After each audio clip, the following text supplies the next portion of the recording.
आज किसानों के ऊपर आंसू गैस के गोले, उनके लिए कीलें बिछाई जा रही हैं, कटीले तार बिछाए जा रहे हैं। ये वही किसान, वही अन्नदाता हैं जो हमें नाच पहुंचाते हैं। अगर कोई अपने हक की बात करे ना तो उसको आतंकवादी, खालिस्तानी, उग्रवादी या राम विरोधी बता दें। एक तरफ राहुल गांधी भारत जोड़ो न्याय यात्रा लेकर सड़क पर हैं, दूसरी तरफ किसान सड़क पर आ गए हैं। क्या होगा इस देश का, कहाँ जाके ठहरेंगे?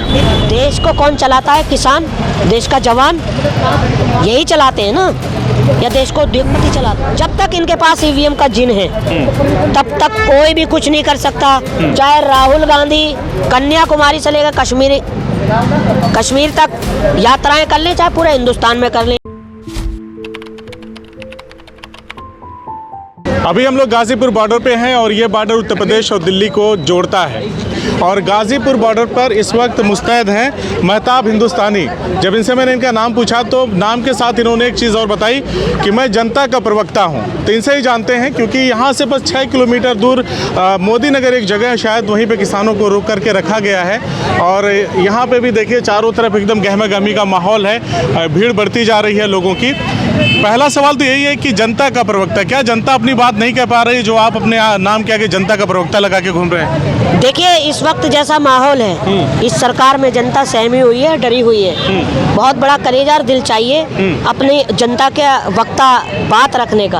और जैसा कि माहौल है, आज देख रहे हैं आपके किसान से लेकर जवान से लेकर फौजी से लेकर बेटी से लेकर देश के बेरोजगार युवा से लेकर सभी सड़क पे हैं। देश के हालात मुझे बिल्कुल कतई सही नहीं दिखाई दे रहे। और आगे मैं ये नहीं कह सकता। इसके बारे में क्या कहेंगे? किसान दिल्ली की तरफ कूच कर रहे हैं और जगह जगह हर बॉर्डर पे उनको रोका जा रहा है। शंभू बॉर्डर पे बवाल भी शुरू हो गया। देखिए, बड़े दुख की बात है कि आज किसानों के ऊपर आंसू गैस के गोले, उनके लिए कीलें बिछाई जा रही हैं, कटीले तार बिछाए जा रहे हैं। ये वही किसान, वही अन्नदाता हैं जो हमें नाच पहुंचाते हैं। मैं भी किसान के परिवार से हूँ, मैं बुलंदशहर से हूँ, मैं भी खेती करता हूँ, मेरे भी आम के बाग हैं। लेकिन अक्सर सरकार की तरफ से आरोप लगता है कि विपक्ष बहकावे में, उनके उकसावे में ही ये निकल करके आते हैं और खास तौर पे चुनावी माहौल में आते हैं। सरकार की तो एक मानसिकता बन गई है, अगर कोई अपने हक की बात करे ना तो उसको आतंकवादी, खालिस्तानी, उग्रवादी या राम विरोधी बता देंगे। आप देश के प्रधानमंत्री के लिए बात करिए, आप अच्छे हो जाएंगे उनके लिए। अगर आप उनसे रोजगार की बात करेंगे, बेरोजगारी की बात करेंगे, शिक्षा की बात करेंगे, बेटी की रक्षा की बात करेंगे, तो आप उनकी नज़र में देशद्रोही हो, देश विरोधी हो, ये उनकी मानसिकता बन चुकी है। या मैं फिर कांग्रेसी कहलाया जाऊंगा, या फिर मैं राहुल गांधी का जैसे कहते हैं ना सपोर्टर कहलाया जाऊंगा। उनसे सवाल मत करिए। यही इन्होंने लॉलीपॉप नेशनल मीडिया को दे रखा है। जैसा कि हमारे ये नेशनल मीडिया है ना, गूंगी बनी हुई है, जबकि सवाल इन्हें सत्ता पक्ष से करना चाहिए, करती है विपक्ष से। तो ये नौबत, सवाल तो सबसे होना चाहिए ना, सभी की भूमिका से, सत्ता पक्ष से विपक्ष से भी तो होना चाहिए। देखिए सर, ये यहाँ तक क्यों आई नौबत? मैं कहता हूँ क्यों आई। 3 साल पहले ही इसको ख़त्म कर देते। जैसे कि आपने बिल में, संसद में बिल पास किया, आपने लिखत में किया, ज़बान से बोलने से क्या है? आप लिखत में ख़त्म कर दीजिए, किसान अपने घर चले जाएंगे, ना रहेगा बांस, ना बजेगी बांसुरी। अभी जो चारों तरफ बैरिकेड लगा हुआ, उससे आम जनता को देखिए कितनी परेशानी हो रही है, लोगों को आने जाने में। लोग कहीं ना कहीं किसानों को भी कोस रहे हैं कि आखिर हमारे काम धंधे का क्या होगा, रोजी रोजगार का क्या होगा। पिछली बार कई सारे, मतलब लगभग साल भर तक आप लोगों ने आंदोलन किया, तब भी हम परेशान थे, फिर वही सारी चीज़ें शुरू। देखिए, जहाँ तक इसकी जिम्मेदार है सरकार है, सरकार है जिम्मेदार इसकी। मैं मानता हूँ कि पब्लिक भी परेशान है, हकीकत में परेशान है।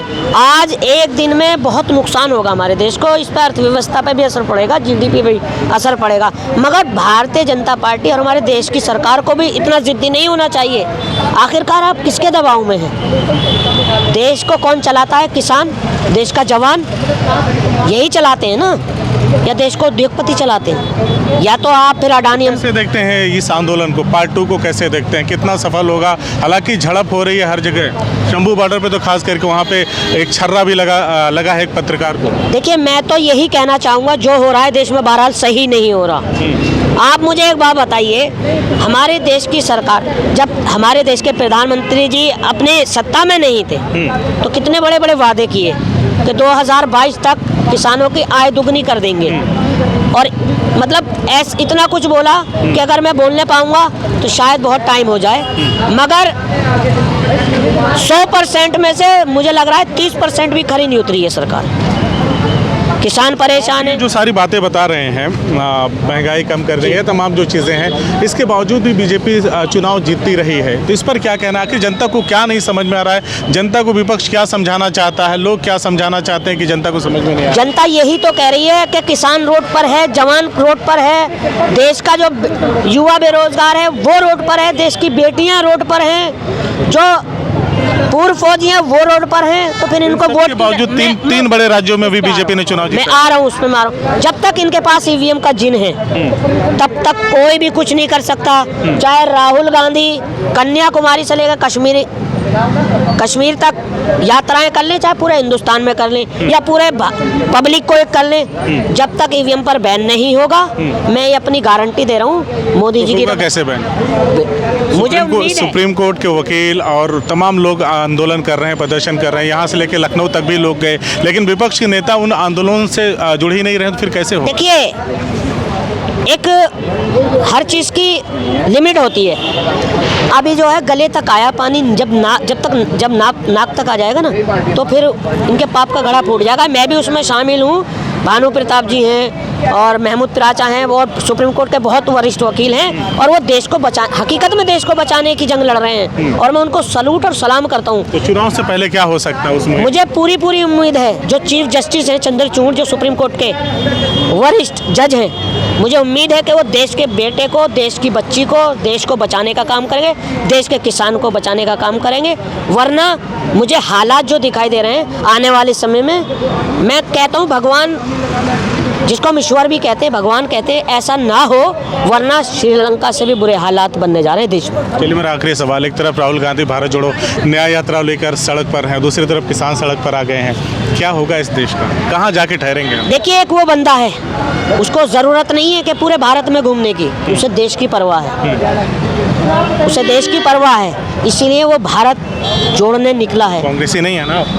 मैं नहीं हूँ, मैं कांग्रेसी नहीं हूँ। मुझे फिक्र है अपने हिंदू, मुस्लिम, सिख, ईसाई, मुझे अपने देश की अखंडता की फिक्र है, मुझे अपने देश के भाईचारे की फिक्र है, मुझे अपने देश की संस्कृति की फिक्र है। मगर भारतीय जनता पार्टी क्या कर रही है? आप एक समुदाय को टारगेट कर किसी के धर्म स्थलों को अवैध बताकर आप वहाँ के लोगों को उकसा रहे हो। आप एक पत्रकार हैं, आपके मैं एक हाथ मारूं, दूसरा मारूं, तीसरा आप मेरे पलट के मार ही देंगे, क्या होगा फिर?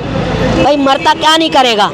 तो आप देश किस तरफ ले जा रहे हैं? चीन, अमेरिका, रूस, फ्रांस जिम्मेदार मानते हैं इस स्थिति? मैं भारतीय जनता पार्टी को जिम्मेदार मानूं, और इसमें भारतीय जनता पार्टी की गलती नहीं है। उसको जो चला रहा है ना, इसको संघ आरएसएस की मानसिकता से चल रही है। तो जनता को ये बातें क्यों नहीं दिखती? भारतीय जनता पार्टी के एक प्रधानमंत्री भी थे ना, और गडकरी जी भी हैं, वो भी तो एक भारतीय जनता पार्टी के हैं। मैं उनकी तारीफ करूंगा, बहुत अच्छे हैं। स्वर्गवासी अटल बिहारी वाजपेयी, वो भी एक प्रधानमंत्री थे, उनको लोग क्यों बुरा नहीं कहते? बताइए मुझे। यानी आप घुमा फिरा के मोदी जी को बुरा साबित? बिल्कुल। देश के प्रधानमंत्री जी हर फ्रेम में अपने आप को रखना चाहते हैं, हर फ्रेम में। आपके फ्रेम में क्या है? देखिए, मेरे फ्रेम में तो तब होते जब वो 2 करोड़ नौकरियां देते और स्मार्ट सिटियां बनाते और ITI खोलते और लगभग देश में रोजगार देते। 2 करोड़ नौकरी तो छोड़िए, मैं आपको सरकारी डाटा बतला रहा हूँ, इस वक्त हमारे देश में 50 करोड़ युवा बेरोजगार है। सर, आप तो पत्रकार हैं, पता होना चाहिए आपको। 50 करोड़ युवा बेरोजगार है जी। चलिए, हमने बातचीत किया, महताब हिंदुस्तानी से हमने बातचीत किया और हम लोग गाज़ीपुर बॉर्डर पर हैं और यहाँ पर गहमा गहमी का माहौल है। लोग अपने अपने तरीके से इस किसानों के आंदोलन को देख रहे हैं। जो पार्ट 2 आंदोलन शुरू हो चुका है किसानों का, उसको अलग अलग तरीके से देख रहे हैं। किसी के लिए ये आंदोलन फजीहत बनता जा रहा है, तो किसी के लिए कहीं ना कहीं सत्ता और शासन को चेतावनी देने का काम कर रहा है। जिस तरह से सरकारें वादा करती हैं, चाहे वो आम जनता से हो देश की, चाहे किसानों से हो, अगर उसको पूरा नहीं करते हैं तो उसका जो रिजल्ट आता है कुछ इसी तरह से। और यहाँ से बताया जा रहा है 6 किलोमीटर की दूरी पे ही एकदम से किसान पहुँच चुके हैं। एहतियात के तौर पर दिल्ली के चारों तरफ के जो बॉर्डर्स हैं उसको सील कर दिए गए हैं, बड़े बड़े बोल्डर लगा के, बैरिकेड्स लगा के, कीले बिछा करके। अब इस आंदोलन का क्या होगा आने वाले कुछ ही दिनों में स्पष्ट हो जाएगा। हालांकि किसानों के जो नेता हैं वो यहाँ तक कह रहे हैं कि जब तक MSP की गारंटी सरकार नहीं दे देती तब तक, अगर मैं मर भी जाऊँ तब तक मेरी लाश का, मेरे शव का दाह संस्कार मत करना और सरकार की किसी बात पे यकीन मत करना जब तक कि वो MSP की गारंटी नहीं दे देती है। तब तक अगर मेरी मौत भी हो जाती है तो मेरा दाह संस्कार मत करना। इस तरह की भी बातें हो रही है। तो आखिर क्या होगा आंदोलन में, हम पल पल की अपडेट आपको देते रहेंगे। आप देखते रहिए बदलेगा भारत। धन्यवाद।